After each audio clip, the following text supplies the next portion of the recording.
Hey guys, welcome back to Supposedly Fun. I am Greg, here today in my Golden Girls Pride t-shirt to finally get around to doing my review of Dancer from the Dance. I've been turning this one over and over in my head for a long time, and I don't usually do reviews about just one single book anymore, but I wanted to give it to this one because, to be brutally honest, I'm trying to figure out if I actually like this book, and hopefully talking about it now will help figure some of that out for me. First, a little bit of a background on the book. Published in 1978, Dancer from the Dance is a perfect encapsulation of the gay subculture that existed in New York City in the 1960s into the 1970s. Significantly, it captures this lifestyle in full swing just before the advent of the AIDS epidemic, which would obviously change the culture permanently. I am personally fascinated with this post-Stonewall, pre-AIDS time period for at least two reasons. First, it marks the beginning of a sort of coming out process that homosexuality had to experience in the wake of Stonewall. It was a time of a lot of excess, a lot of indulgence. It's like if you've grown up with your parents and they've been setting boundaries on your whole life, and suddenly you get to college and you can make your own decisions. So you go a little crazy, join a frat, act a little irresponsibly, maybe make some poor tattoo decisions, do a little bit of binge drinking. I didn't have a typical college experience. Is that what people do?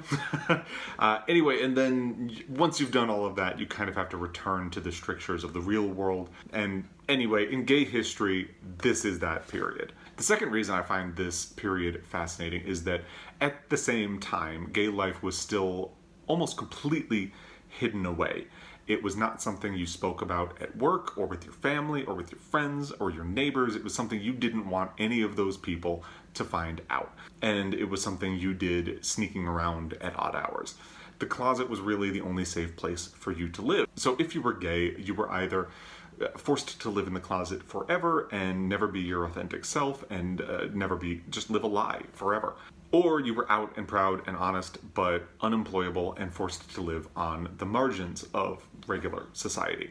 And even if you tried to live between the two extremes, you would never get a complete life. No one would ever really know you. You would never really belong anywhere or to anyone. Basically, it is a lose-lose situation. You can't win no matter what you do. Andrew Holleran does a great job capturing all of that in this book.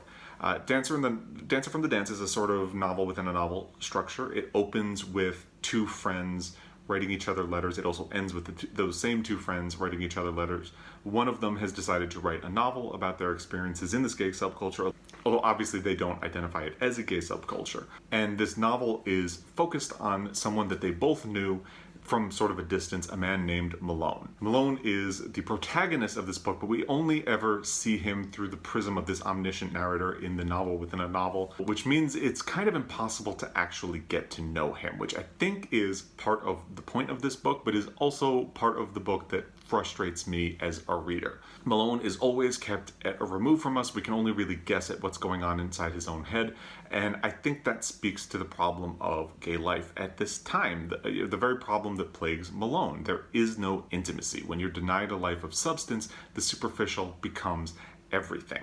So Malone is a lawyer from the Midwest who doesn't feel like he has a place in the gay world, and he clearly doesn't belong in the straight world. He tries to live as a straight man, but can't make it work, and he increasingly finds himself having dalliances with men. All the while, he is longing for something more substantial and meaningful. Ironically, not really ironically, but in the way we all misuse the word ironically, he actually finds it, and he screws it up by cheating on that person repeatedly. So while the jacket itself describes Malone as someone seeking meaningful companionship, he is ultimately one of his own greatest barriers to success, which I think is interesting. However, taking Malone out of the equation, the main thing keeping him from what he wants is that he lives in a world where everything he wants can't actually belong to him. It would be illegal for him to get married. He can't have kids. He can't even adopt kids. He can't really have a future with another man. Here's where I start getting to my complaints. Now, obviously, there are gay men and lesbians who did manage to be together with partners long-term during this time period. Not officially, not legally, not recognized or given any of the typical benefits that such a couple would have, but they were together. I don't think Malone actually knows what he wants. I think that is his real problem. I'm reminded of a former boss of mine from when I was living in New York City and working in publishing. We were at a company Christmas party in a bar, and he and I were talking, and he was telling me how lucky I was that I had a serious boyfriend at the time. That boyfriend eventually became my husband, and he was complaining bitterly about how gay men in New York only care about sex. That's the only thing that matters, and it's impossible to make a connection with anybody. Nobody wants to actually have a relationship. And I swear that almost the entire time he was telling me all of this and going on about his monologue, he had his phone out and he was on Grindr scrolling through profiles. And I was just quietly laughing to myself, and I want to just snatch his phone away from him, hold it up, and say, you know what, this is your first problem right here. But he was my boss, so really I just said, yeah, that sucks, dude. That guy is Malone, 100%. And you know what? That former boss of mine is still single. So on the one hand, I don't blame Malone for being unhappy and getting lost in the superficiality and excess of his time, especially this being a world that didn't want him to have anything more meaningful than what he ends up having. But I do blame him for getting what he wanted, blowing it up, and then ruining the rest of his life in some grand guignol display of performative unhappiness. I looked at some old reviews of this book, and I found an original Kirkus review of this book from 1978, which says, "Without a single character capable of growth, this fiction debut can't succeed as a novel." And while I kind of agree with that, I also think that is exactly the point of this book. And I don't know if that reviewer from Kirkus didn't understand that, or if they just weren't forgiving on that point. I mean, I think about a passage in this book on page 97 in my copy, which also kind of explains the title of the book. Now, this is a character named Sutherland who is talking to Malone. Sutherland is this very flamboyant character who kind of takes Malone under his wing and kind of helps lead Malone toward his destruction. So Malone is heartbroken, and Sutherland says this to him: "What, we may well ask, is there left to live for? Why get out of bed? For this dreary round of amusing insincerity, this filthy bourgeois society that the Aristotelians have foisted upon us? No, we may still choose to live like gods, like poets, which brings us down to dancing." "Yes," he said, turning to Malone, "that is all that's left when love has gone. Dancing," he said, indicating with a wave of his hand the stacks of tapes and records in another corner of the room. "There is no love in this city," he said, looking down at Malone with a cool expression. "Only discotheques. And they too are going fast, under the relentless pressure of capitalist exploitation." So, of course, immediately after that, he takes Malone dancing. I don't think this is for the first time, but this is his first time with Sutherland, and Sutherland then becomes his kind of mentor, takes him under his wing, and eventually pushes him into things like prostitution. But the point is, this is an unnatural way for Malone to be living. Just 13 pages later, in my version, it talks about Malone out dancing, and it says, "He danced till 7 that morning, and he danced for 3 winters after that. He was a terrible dancer at first, stiff and unhappy. I used to see him standing on the floor with a detached look of composure on his face while Sutherland danced brilliantly around him." And then just 5 pages after that, we see how Malone has progressed in this world of dancing. "So we traveled in parallel careers, and Malone eventually became a very good dancer, and it was wonderful to dance beside him, on Fire Island, in Jersey City, in those hot, hot rooms, or at the beach, his shirt off, his chest silver with sweat, his face as serious as ours, enveloped in the same music." So I think right there you can see that this was something that was really unnatural to Malone, but he eventually found his way to fit in, and he becomes one of the most desired figures within the gay community at that time. And the book very much talks about how those most desired people have brilliant moments in the sun, but inevitably they age and fade away into obscurity and ruin. Point just being, I think Andrew Holleran is doing a lot to show that this is not the way Malone was intended to live.